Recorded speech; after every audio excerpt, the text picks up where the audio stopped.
in high school or middle school, I remember one of the greatest experiences of all time was taking a sick day. Well, that was until I realized I missed out on some of the greatest experiences ever witnessed by mankind. For example, either the most random music artist would show up on campus, give a performance, or the craziest Royal Rumble, WWE, UFC type of fight took place, and I missed out on somebody getting smashed by a chair in a cage match or something. And don't get me wrong, it was bad that I missed out, but the worst part isn't even the fact that I missed out on the action, it's the fact that I had to watch the footage back on the worst, most pixelated device I have ever imagined. It looked like somebody brought their smart TV from their home, a toaster oven, or a goddamn iPod Nano and recorded it. But looking back at it in hindsight, at the firm old age as I am now of 22 years old, I'm thinking back like, bro, there was low-key a lot of fights, okay? Almost too many. But if I thought it was bad back then, it's getting really, really bad right now. Would you believe me if I told you that actually school fights, school incidents, or school violence has been on an increase of about 300%? According to this article I discovered right here, the number of violent incidents has increased more than 300% from the first year of data collection in 2016 to 2017 to the most recent school year in 2023 to 2024. And then for more context, violent incidents in schools appear to have declined from 2023 to 2024. However, when false reports such as swatting are removed from calculations, there's an actual increase of 49% in number of violent incidents in 2023 to 2024 when compared to the previous year. But 49% is quite a lot. Incidents related to violence and posing the most critical risk for students increased 22% during the 23 to 24 school year. Of these incidents posing the most critical risk, 13% involved a weapon or threat of a deadly weapon. Incidents related to violence increased 21% for elementary, 14% for middle school, and 20% among high school. So this is all across the board, okay? Your little cousin Tommy, your little cousin Timmy in elementary school was like 5, 6, 7 years old. He might be getting it on. He might be a little pipsqueak, a squirt, somebody that you can stuff inside of a toilet and give a swirly, but he's out here getting active in elementary school fighting other students. Same goes for middle school and high school as well. I actually would have thought high school was the highest percentage, but having elementary being the highest percentage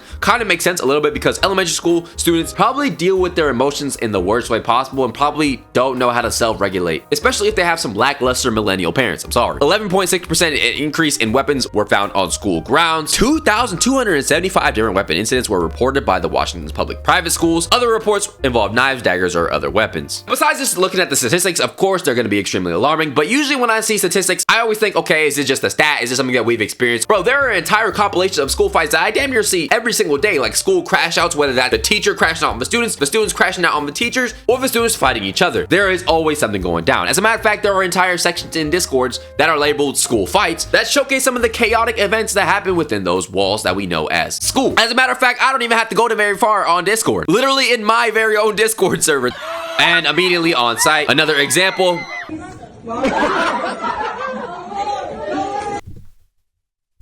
That is definitely not getting showed. What type of goofy fight is this, bro? Bro, y'all are better off just holding hands and making up, bro. See, this almost looks like they were fighting for fun. Back in my school, there was events. People would just do slap boxes during lunchtime just for fun. For the fun of it, bro. You're risking getting suspended, expelled, injured, or just straight up getting exposed for taking an L on Snapchat or Instagram stories. But besides just straight up fighting videos, I remember seeing videos of people throwing Chromebooks, people arguing with teachers, people throwing chairs.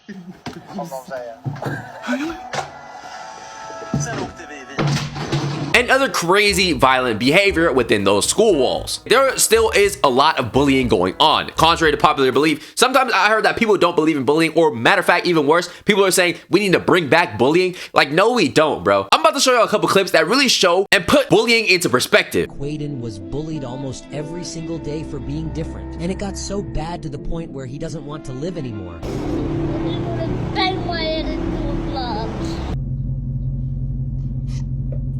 Look, I'm gonna come to your lunch, okay?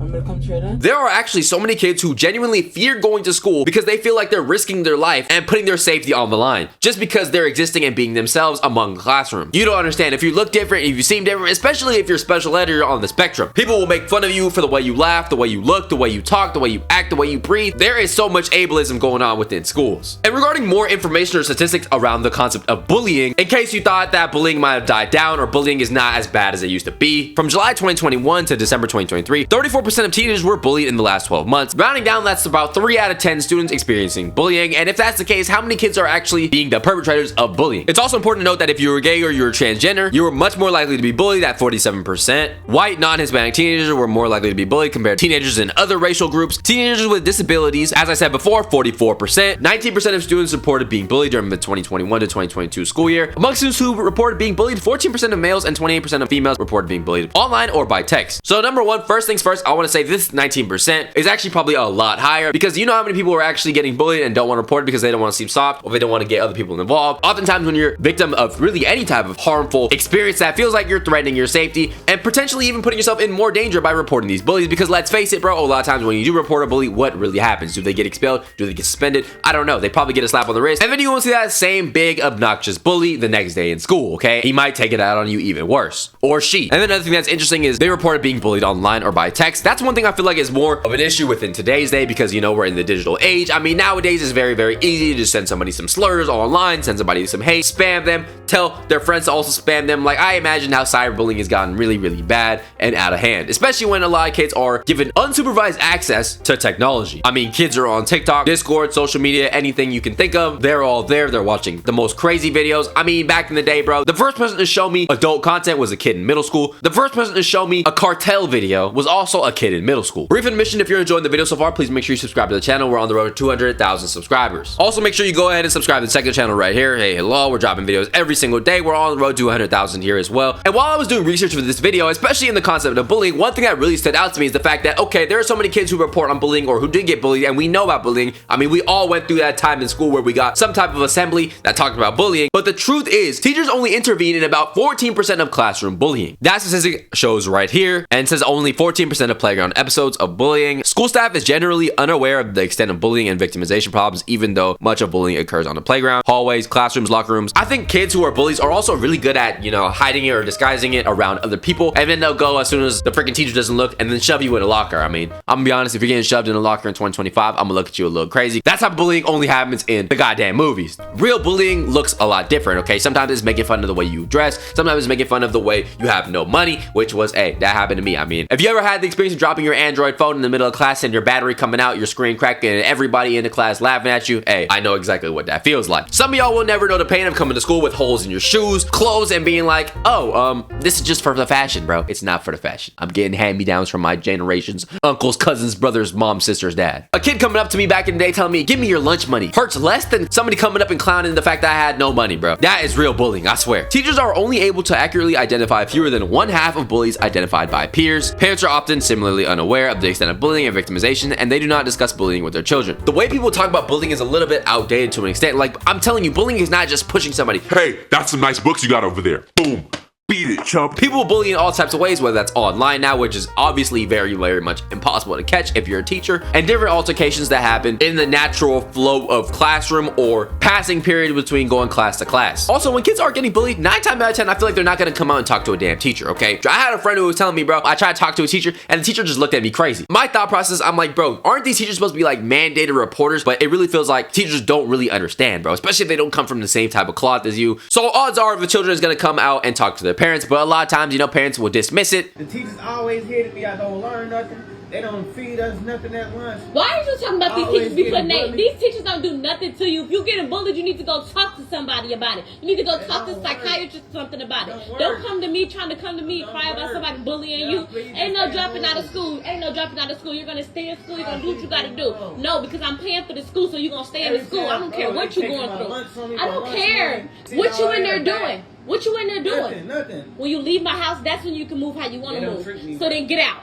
No. Get out of my house. And I feel like as a kid, a lot of times if you're not being heard out by your parents, that really shuts you off from talking to anybody else in the rest of the world, because those are the people who are supposed to hear you out the most. And it's so weird. Some people will take the side of the faculty, the staff, or even the bully, because like you don't even know them, bro. That's low-key D-riding, bro. You glaze into somebody you never even met before. Believe your own goddamn kid. Plus, why would I lie about being bullied? I already lose aura from explaining the fact that I'm being bullied. Coming out and saying that you're getting bullied, there's no swag behind that. There's no swag behind that, man. Now that we notice the phenomenon of violence in schools and a very large uprising in school fights, school bullying, etc., I want to talk about why this might be happening. The pandemic took place. Gen Z, we lost out on a crucial maybe like 2 to 3 years. I really feel like since 2020 through about 2023, we really felt the effects of the pandemic, and that was when we were about to graduate high school. Especially for Gen Alpha and kids these days, those 2-3 years were maybe when they were in 5th, 6th, 7th grade, maybe even younger. Those are very, very impactful or important when you're developing social skills, emotional regulation, connection, etc. So the fact that maybe they had bad parents, maybe they were stuck on technology, maybe they didn't learn how to connect with people at a young age, kind of turns them into more unstable people, makes it harder for them to learn how to regulate their emotions, which maybe makes a more angry or violent generation. I think that coupled with the idea of social media, like for example, school fights, people record school fights, people participate in school fights because they go viral, they go so crazy, they want to get that internet fame. If you whoop somebody crazy in school fights, everybody gonna know you as the backyard legend. Maybe I'm looking a little bit too deep, but I feel also like trends such as rage bait kind of exasperate issues of cyberbullying in a way among kids. The other day I seen a grown man talking about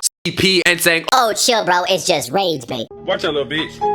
Watch that little bitch. Yo, am I finna get a little cut out of y'all videos? Cause I just got you $1 million. Cause where's my cut? I'm not playing. And things like that are insane, right? But when kids see stuff like this online, they might go ahead and run off with it, whether that's in people's DMs. I mean, I get the most crazy comments all the time about people calling me a fried chicken and rice enjoyer and things like that because, oh, black and Asian. And I'm just like, bro, so some of these kids are already a little angry, a little bit ruthless, have maybe poor mental health, were heavily disrupted by the effects of the pandemic. Maybe they have bad parents and they're seeing a lot of social media trends that normalize saying crazy stuff to people that might exasperate the issues such as cyberbullying or real life bullying. I feel like since the beginning of time, there's also been people who say, oh, like violence and video games are correlated. Maybe if your kid plays violent games or they consume violent media, they're going to become more violent. And I don't know if this was actually proven to be the case. I mean, I played a lot of violent games when I was a kid. I don't think it turned me into a violent person. It showed me that this type of stuff was only meant to be fiction and not real life. But I could see how other people who maybe are not on that same maturity might practice things that they see in the game and do it in real life, or say things that they see online and do it in real life. And speaking more about what they see in real life,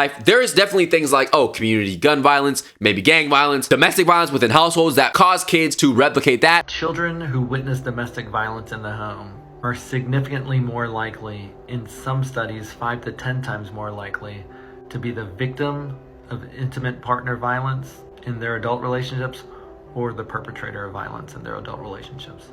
You know what? Recently I've been seeing, oh, kids need to be whooped more these days, or kids are not getting whooped more these days. But actually it's proven that kids being whooped or physically disciplined / punished actually makes a more violent or dangerous child. Researchers found that children who were spanked were more likely to have an increased rate of negative outcomes. This includes antisocial behavior, aggressive behavior, and long-term mental health problems. But also, interestingly, children who were spanked were also more likely to exhibit a negative impact on cognitive development, demonstrating overall lower IQ scores and overall poorer academic performance. And it makes sense because low-key, I feel like whooping a kid after they do something bad shows them that violence is the answer, literally. They're gonna grow up subconsciously thinking that, oh, whenever somebody does something bad, the real answer is putting your hands on them because that is what your parents did to you. Another interesting concept is the lack of faculty and staff within schools. Nowadays, as we know, teachers are not enjoying their time, okay? They're getting into it with the kids, they're arguing with kids, they're experiencing undisciplined, lackluster students, and they don't want to do this job. I'm not gonna lie, if I had kids like this who couldn't read, who couldn't write, and they were just being disrupted in my class, I would be crashing out the same. I fucking hated teaching. Not all teachers should get paid more. I was high sometimes. Yeah, there was one moment where I was like, F this job, I hate this. And one of my students came up to me and he goes, Mr. Yu, what would you do if your son was gay? I was like, I wouldn't care if my son was gay as long as he was like with someone that made him happy and treated him right. And I thought like I taught him a lesson because he stopped and paused for a second and he just goes, that's gay. With incidents like these, among the low pay, there is probably going to be a shortage in faculty, which will lead to more violence on campus because there's just not nearly enough adults to supervise 1,000 more students. I mean, in my high school, they had 2,000 students and it got to the point where we needed armed security on campus, bro. At the end of the day, all this behavior really starts at home. Making sure they're able to regulate their emotions is not the responsibility of a goddamn teacher, okay? If you're a parent watching this video, yo, make sure you lock in on your child. We don't need more violent kids because we are already experiencing that. And it's not just me saying this. I mean, really nowadays, it feels like a lot of parents either don't have time or they straight up don't care. Like there are times as a grown adult, right, I'll be walking around and I'll see kids who are supposed to be in school and it's like, bro, what are you doing at this time of day? Like, do you not have somewhere to be? And this is actually a phenomenon that a lot of people online are starting to notice. Every time I turn around, these kids are not in fucking school. It's like a new made-up fucking holiday every fucking day. In conclusion, kids are becoming more violent. There's more bullying going around, more damaged goods, more damaged property, which I didn't even really talk about the property, like the Chromebook challenge and things like that. With the violent kids, it feels like parents are kind of giving up in a way. They don't care as much. We're also seeing a drop off and decline in the amount of teachers that are participating or want to take jobs. Social media glamorizing fight culture, violence, school weaponry incidents being on the uprise, and other weird trends that glorify bringing back bullying. It is no surprise that school fights are on the rise and school violence is on the rise. But let me know what you think down below in the comment section. question. Have you noticed, if you're a kid in school right now, high school, middle school, or even for some reason elementary school when you're watching this video, let us know in the comment section down below if you're noticing a rise, if you're seeing a bunch of school fights, you're seeing cyberbullying going on. But that's gonna do it for today's video. Make sure you like, comment, subscribe, join the link in the description. With that being said, have a great rest of your day. It's Love You All. I love you, and I'm out.